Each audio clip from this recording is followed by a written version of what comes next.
4월 3일 새벽 예배 찬송가 85장을 부르면서 하나님께 올려드립니다.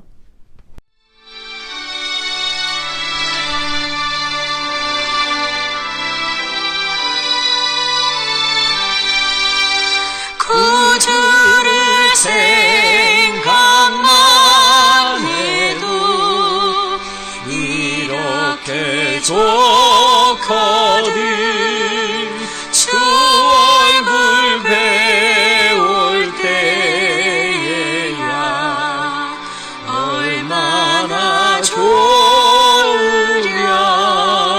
만민의 구주 예수의 귀하신 이름은 천지에 있는 이름 중 비할 데 없도다. 참에게 하는 자에게 소망이 되시고 구하고 참는 자에게 기쁨이 되신다. 예수의 넓은 사랑을 어찌다 말하랴. 주 사랑 받은 사람만 그 사랑 알도다.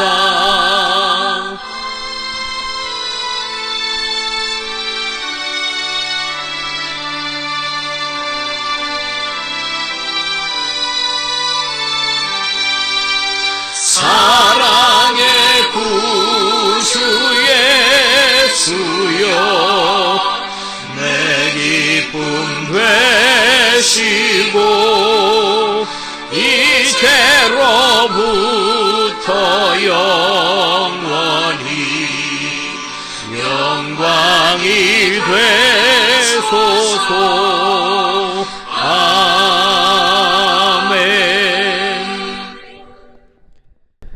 거룩하신 하나님 감사합니다. 오늘도 우리에게 새날 주시고 하나님 앞에 나아가게 하시니 감사합니다.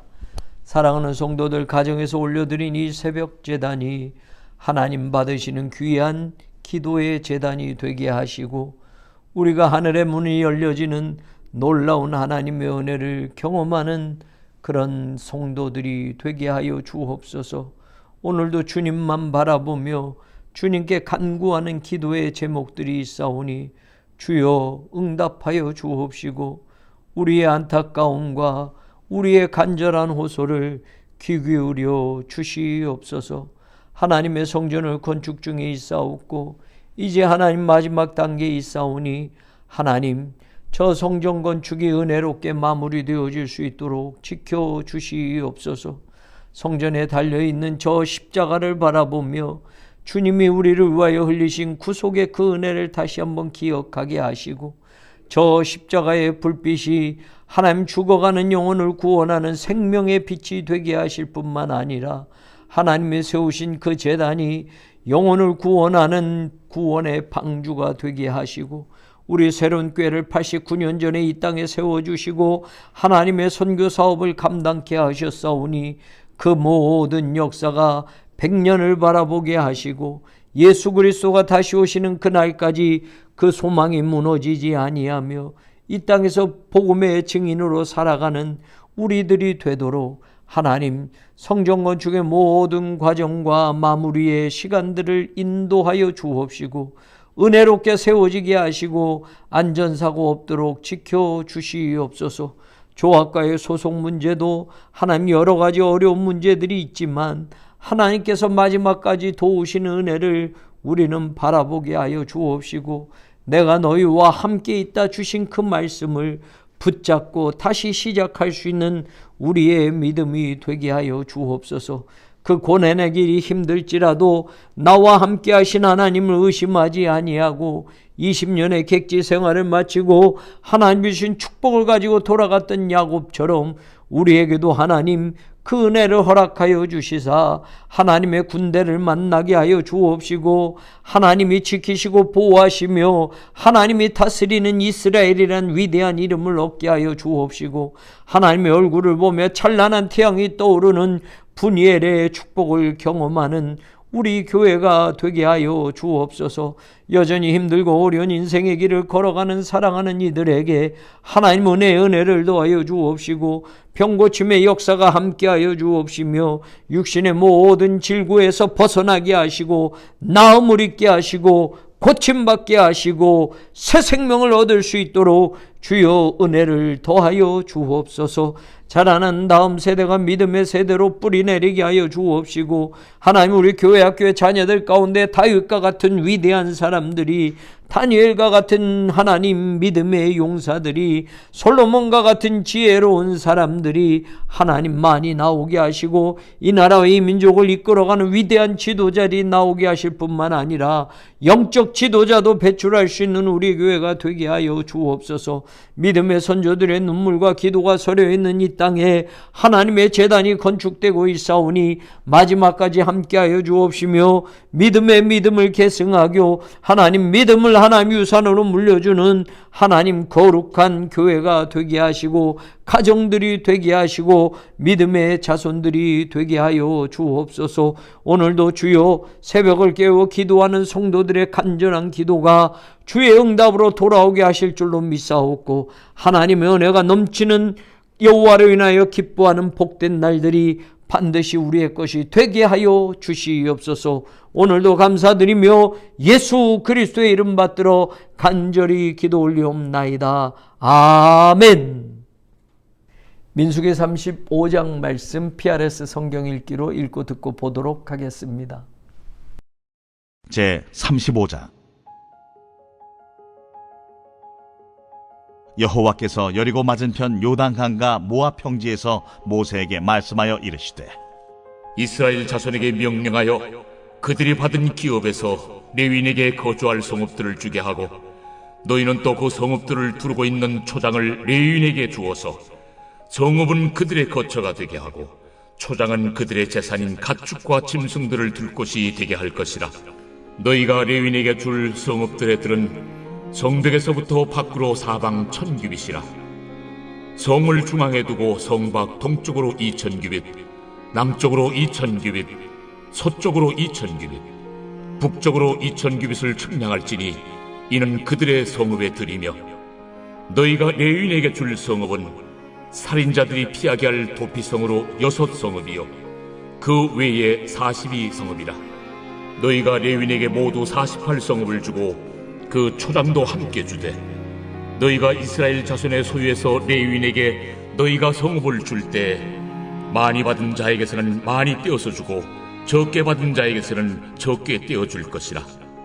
각기 받은 기업을 따라서 그 성읍들을 레위인에게 줄지니라. 여호와께서 또 모세에게 말씀하여 이르시되 이스라엘 자손에게 말하여 그들에게 이르라. 너희가 요단강을 건너 가나안 땅에 들어가거든 너희를 위하여 성읍을 도피성으로 정하여 부지 중에 살인한 자가 그리로 피하게 하라. 이는 너희가 복수할 자에게서 도피하는 성을 삼아 살인자가 회중 앞에 서서 판결을 받기까지 죽지 않게 하기 위함이니라. 너희가 줄 성읍 중에 6을 도피성이 되게 하되 세 성읍은 요단 이쪽에 두고 세 성읍은 가나안 땅에 두어 도피성이 되게 하라. 이 6성읍은 이스라엘 자손과 타국인과 이스라엘 중에 거류하는 자의 도피성이 되리니 부지 중에 살인한 모든 자가 그리로 도피할 수 있으리라.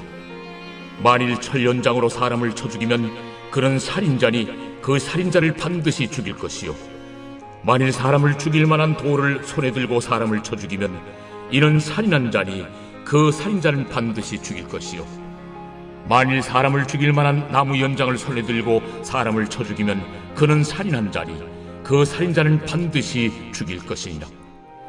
피를 보복하는 자는 그 살인한 자를 자신이 죽일 것이니 그를 만나면 죽일 것이요 만일 미워하는 까닭에 밀쳐 죽이거나 기회를 엿보아 무엇을 던져 죽이거나 아기를 가지고 손으로 쳐 죽이면 그 친자는 반드시 죽일 것이니 이는 살인하였음이라.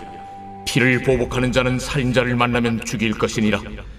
악의가 없이 우연히 사람을 밀치거나 기회를 엿봄이 없이 무엇을 던지거나 보지 못하고 사람을 죽일 만한 돌을 던져서 죽였을 때에 이는 악의도 없고 헤아려 한 것도 아닌즉 회중이 친자와 피를 보복하는 자 간에 이 규례대로 판결하여 피를 보복하는 자의 손에서 살인자를 건져내어 그가 피하였던 도피성으로 돌려보낼 것이요 그는 거룩한 기름 부음을 받은 대제사장이 죽기까지 거기 거주할 것이니라.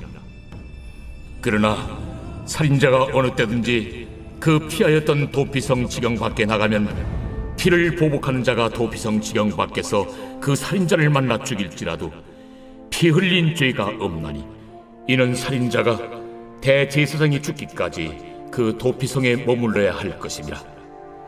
대제사장이 죽은 후에는 그 살인자가 자기 소유의 땅으로 돌아갈 수 있느니라. 이는 너희의 대대로 거주하는 곳에서 판결하는 규례라. 사람을 죽인 모든 자 곧 살인한 자는 증인들의 말을 따라서 죽일 것이나 한 증인의 증거만 따라서 죽이지 말 것이요 고의로 살인죄를 범한 살인자는 생명의 속죄를 받지 말고 반드시 죽일 것이며 또 도피성에 피한 자는 대제사장이 죽기 전에는 속전을 받고 그의 땅으로 돌아가 거주하게 하지 말 것이니라. 너희는 너희가 거주하는 땅을 더럽히지 말라. 피는 땅을 더럽히나니 피 흘림을 받은 땅은 그 피를 흘리게 한 자의 피가 아니면 속함을 받을 수 없느니라. 너희는 너희가 거주하는 땅 곧 내가 거주하는 땅을 더럽히지 말라. 나 여호와는 이스라엘 자손 중에 있음이. 민수기 35장의 말씀에 보면 하나님이 도피성을 정하는 장면이 나옵니다. 도피성을 주시고 또 그 도피성은 레위인들에게 주시는 성읍 가운데 정하도록 하시는 장면이 레위기 35장에 나옵니다. 여러분, 이스라엘에 12지파가 있고 하나님의 성막에서 특별히 일하는 지파로 하나님 레위 지파를 세워주셨습니다. 나머지 모든 지파는 하나님이 약속하신 땅에서 기업을 분배받게 하셨지만 하나님의 성막에서 일하는 레위 지파에게는 분깃을 주지 않았습니다. 그러니 그들이 살아가는 삶의 자리에 자신의 땅이 없고 자신의 것이 없으니 그리고 하나님의 일만 해야 되니 여러분 생계가 어렵고 살아가는 것이 사실은 막막합니다. 그래서 하나님은 다른 11지파를 통해서 레위인들을 돕도록 하셨고 레위인들에게 줄 성읍을 그들이 주도록 허락하셨습니다. 그 이야기가 민수기 35장에 나오는데요. 여러분, 실제로 2절에 보면 하나님이 이렇게 말합니다. 이스라엘 자손에게 명령하여, 명령이란 단어가 들어갔습니다. 해도 되고 안 해도 되는 것이 아니라 권면이 아닙니다. 반드시 하나님의 말씀을 지켜야 된다라는 말입니다. 무엇을 명령했느냐? 그들이 받은 기업에서, 중요합니다. 너희들이 벌어들인 기업, 너희들이 가진 기업, 너희들의 손으로 수고해서 얻은 기업이 아니라 그들이 받은 기업입니다. 하나님이 주셨다라는 겁니다. 하나님이 너희들에게 준 기업에서라고 되어 있고 그 다음에 레위인에게 거주할 성읍들을 주게 하라라고 되어 있어요.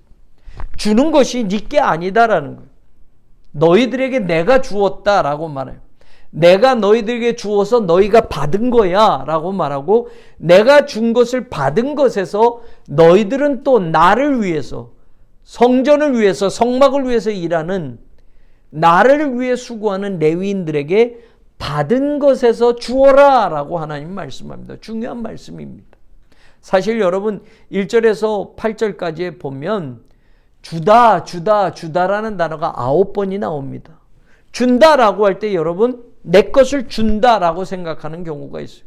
내가 가진 것, 내 것을 준다라고 할 땐 왜 줘? 라고 말할 수 있고 아니 줄 수 없어 라고 말할 수 있고 적당히 조금만 내 맘대로 줄 거야 라고 말하는데 하나님이 원리 가운데 내가 너희에게 주어서 너희가 받은 거야.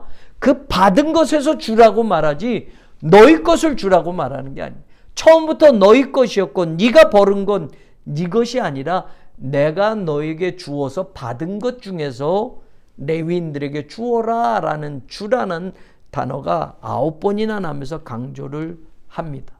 그런데 여러분, 주지 않으면 레위인들의 생계가 곤란한 거예요. 사람은 그렇습니다. 가지게 되면 욕심이 생겨요. 가지게 되면 내 것을 내가 벌어서 가진 게 아니라 하나님이 주셨어요. 그러면 받은 것이 감사고 은혜가 아니라 다른 받은 사람과 비교해서 왜 나는 적게 줍니까지 왜 나는 많이 줍니까를 불평하는 사람은 없어요.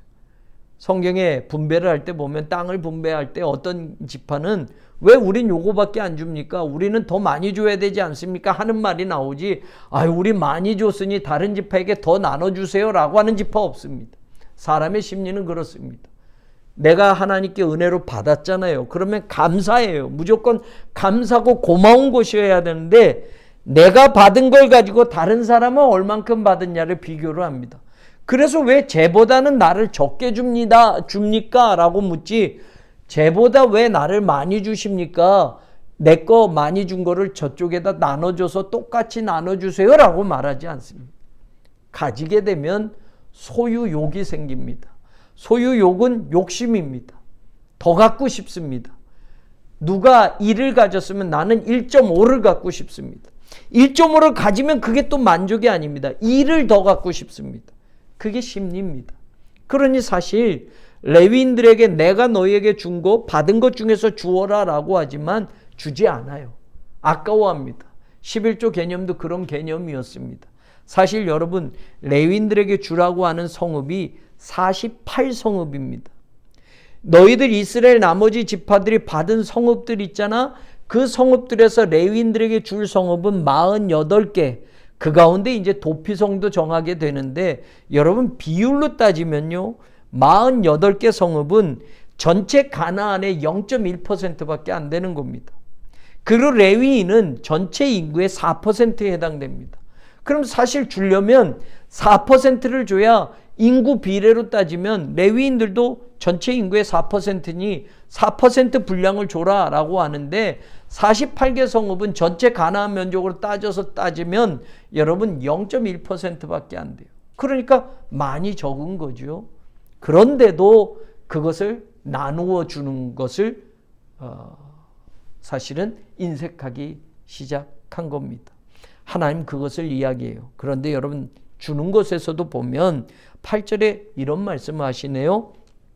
많이 받은 자에게서는 많이 떼어서 주고 적게 받은 자에게서는 적게 떼어줄 것이라. 하나님의 명령입니다. 너희들이 내가 줬지? 많이 받은 지파는 많이 떼어주어라. 적게 받은 지파는 적게 떼어주어라. 받은 게 많으니까 더 많이 베풀고 더 많이 주어라. 받은 게 다른 지파보다는 적으니 적게 줘도 된다라고 하는 거예요. 그런데 여러분, 많이 받았다고 많이 주지 않아요. 욕심이. 많이 받아도 적당히 주고 싶죠. 적게 받은 사람이 요만큼 주면 나도 그만큼 주면 안 돼요 라고 하는 거예요. 이게 우리의 욕심입니다. 하나님의 일을 하면서도 마찬가지가 됩니다. 실제로 여러분, 바울은 이 말씀을 가지고 여러분 신약에서 고린도전서 9장 13절에서 14절에 이런 말을 해요. 사실 이제 복음을 위해서 살아가는 사도들 그리고 복음 전도자들이 신약에 이제 많이 생겨졌습니다. 그들은 세상 일 하면서 복음 전하고 세상 일 하면서 목회할 수가 없었어요. 복음만 전적으로 전해야 되기 때문에 세상 일을 못하니 세상 일을 못하면 수입이 없잖아요. 그러니까 바울이 이런 말을 해요. 13절 9장에서 13절 14절에 보면 성전의 일을 하는 이들은 성전에서 나는 것을 먹으며 제단에서 섬기는 이들은 제단과 함께 나누는 것을 너희가 알지 못하느냐? 14절. 이게 구약에 하나님이 레위인들에게 말했던 거고 다른 지파들에게 명령하셨던 거예요. 그런데 신약에 와서도 마찬가지예요. 14절. 이와 같이 주님께서도 복음 전하는 자들이 복음으로 말미암아 살리라 명하셨느니라. 복음 전하는 사람들이 어디 가서 또 돈 벌고 와가지고 또 복음 전하고가 아니라 복음 전하는 사람은 복음 전하는 게 전적으로 가니 복음 전하는 이들이 궁색하지 않게, 어렵지 않게 복음을 듣고 믿는 성도들이 그들에게 헌금도 하고 그들이 생활할 수 있는 생활비도 주고 복음을 전할 수 있는 선교비도 주면서 생활하게 하라라고 하는 것이 사실 그 말씀입니다. 실제로 갈라디아서 6장 6절에도 바울은 이런 말을 합니다. 유명한 말입니다. 가르침을 받는 자는 말씀을 가르치는 자와 모든 좋은 것을 함께 하라라고 했어요. 바울도 사실 어려웠어요. 복음 전하면서 교회들마다 나 좀 도와주세요라는 말이 참 힘드니까 여러분 빌립보 교회가 도와줬다는 거 빌립보서에서도 쓰지 않습니까? 내가 복음을 전하는 처음 시초에 나를 도와준 교회가 너희 교회밖에 없었어 라고 말합니다. 복음을 전하는 이들, 복음을 받는 이들은 모든 좋은 것을 복음 전하는 이들과 함께 하라라고 해요. 그래서 신약 시대에 복음을 전하는 사도들을 또 복음 전도자들을 많은 교회들이 후원하면서 그 일을 하도록 했던 겁니다. 오늘 구약에도 마찬가지예요. 레위인들은 하나님의 성전에서 성막에서 나를 위해서 하나님의 제사를 위해서 일하니 나머지 11지파가 레위 지파를 도와서 살도록 해야 한다. 많이 받은 지파는 많이 주어라. 적게 받은 지파는 적게 주어라. 받은 만큼 주어라 라고 하는 거예요. 오늘 여러분의 삶은 어떠십니까? 여러분이 가지고 누리는 것들이 하나님이 주신 걸로 여러분들이 믿고 삽니까? 아니면 이건 내 건데 라고 삽니까? 사실은 우리의 모든 것이 하나님으로부터 주어진 것이고 하나님의 은혜로 받은 것이라고 한다면 내가 가진 것을 하나님의 말씀대로 사용하는 것, 정말 은혜롭게 사용하는 것이 그리스도인의 삶 속에 중요한 또 다른 생활의 기준이 되어야 한다는 것을 우리가 잊지 않기를 원합니다. 마지막 한 가지 더, 오늘 많은 것들이 있지만 오늘 민수기 35장 마지막 절 34절에 이런 말이 있습니다. 너희는 너희가 거주하는 땅 곧 내가 거주하는 땅을 더럽히지 말라. 나 여호와는 이스라엘 자손 중에 있음이니라. 중요한 말씀입니다. 하나님은 여기 안 계신 걸로 생각합니다. 하나님은 하늘나라에 계시고 여기는 인간들인 우리가 사는 거야 라고 하는데 하나님이 이런 말씀을 하셨어요. 땅을 더럽히지 마라 라고 말해요. 그 땅이 왜 더럽히지 않아야 되냐면 너희가 살고 있는 것뿐만이 아니라 나도 여기서 살고 있어 라는 말을 합니다. 나 여호와는 이스라엘 자손 중에 있습니다. 하나님이 이 땅에 같이 살고 있다라는 이 중요한 말씀을 합니다. 그러니 하나님이 계신 이 땅이 거룩한 곳이 되는 겁니다. 그러니까 땅을 더럽히는 삶을 살지 마라 라고 합니다. 이것은 여러분 오늘 우리들의 삶 속에 적용이 될 수 있습니다. 우리가 살고 있는 땅, 우리가 살고 있는 집, 우리가 살고 있는 이 세상을 더럽히는 인생을 살아서는 안 된다라는 겁니다. 구약에 더럽히다라는 것으로 이야기하는 것은 우상을 섬겨서 땅을 더럽히는 경우가 있습니다. 그리고 율법에 계속 이야기되는 걸 보면 자기 자식을 우상에게 제물로 주어서 피를 흘려서 이 땅을 더럽히게 하는 자들, 우상을 섬기면서 이 땅을 더럽히게 하는 자들, 바로 그것을 하나님 말하는 겁니다. 땅에서 살면서 하나님이 우리와 함께 사신다는 거 우리는 잊지 말아야 합니다. 하나님은 하늘나라에 계시고 우리가 여기서 사는 거야. 이게 아니라 오늘 하나님은 구약시대 때도 분명히 얘기합니다. 내가 너희들과 함께 거주하는 땅이니까 이 땅을 더럽히지 말아라. 나는 너희들과 함께 있다라고 말하기. 거룩하신 하나님이 이 땅에 같이 살고 있으니 우리는 땅을 더럽히는 인생을 살아서는 안 된다. 여러분, 요즘의 우상은 절간에 가서 부처상 앞에서 절하는 게 우상 숭배가 아니에요. 이 땅에서 살면서 하나님보다 더 사랑하는 것, 하나님보다 더 갖고 싶으면서 더 관심 두고 더 욕심을 내고 있는 것, 이런 것들이 오늘날 우리들의 우상이 됩니다. 구약시대 때 무슨 모형을 만들고 거기 절하는 것만이 우상이 아니라 여러분 재물이 우상도 될 수 있고요. 살아가는 삶 속에 하나님보다 더 중히 여기는 것들이 우리의 우상으로 자리매김할 수 있습니다. 사랑하는 여러분, 금송아지가 이스라엘 백성들 이거는 뭐 애굽의 신이야라고 말한 게 아니에요. 금송아지를 만들어 놓고 이게 바로 이스라엘 백성들, 애굽에서 우리를 인도한 신이다, 하나님이다라고 그들은 그렇게 바꿔서 믿고 그 금송아지를 섬기려고 했던 것입니다. 우리의 신앙도 우상화가 될 수가 있습니다. 내 자신의 합리화로 내 믿음을 우상처럼 바꿔버릴 수 있습니다. 하나님의 말씀을 변개시키면서 살 수 있습니다. 내가 살아가는 땅을 더럽히며 살 수가 있습니다. 내가 예배드리는 교회를 더럽히는 목사도 있을 수 있고 더럽히는 성도도 있을 수 있습니다. 왜요? 교회도 사람의 욕심이 더 강조가 되면 교회도 더러워지는 것을 우리는 숱하게 봅니다. 하나님은 이 땅에 내가 너희들과 함께 살고 있다. 땅을 더럽히지 마라 라고 하셨으니 오늘 우리는 이 말씀 다시 한번 생각하면서 내 가정을 더럽히는 삶은 없는가? 내가 섬기는 교회를 더럽히는 것은 없는가? 내가 섬기는 직장을 더럽히지는 않는가? 내가 살아가고 있는 이 땅이 하나님이 거주하시는 땅이라는 걸 잊지 않고 살고 그 믿음을 가지고 살아가는 우리 모두가 되기를 주님의 이름으로 간절히 축원합니다. 기도하십시다. 하나님 감사합니다. 하나님 감사합니다. 레인들을 돕게 하신 그 은혜, 하나님 받은 대로 나누어 주어라, 나누어 주어라 라고 하신 말씀 다시 한번 기억하게 하시고 이 땅은 내가 너희들과 함께 살아가는 땅이다. 더럽히지 말라 하시는 말씀을 붙들고 살아가는 우리 모두가 되게 하여 주옵소서. 감사합니다. 감사합니다. 하나님.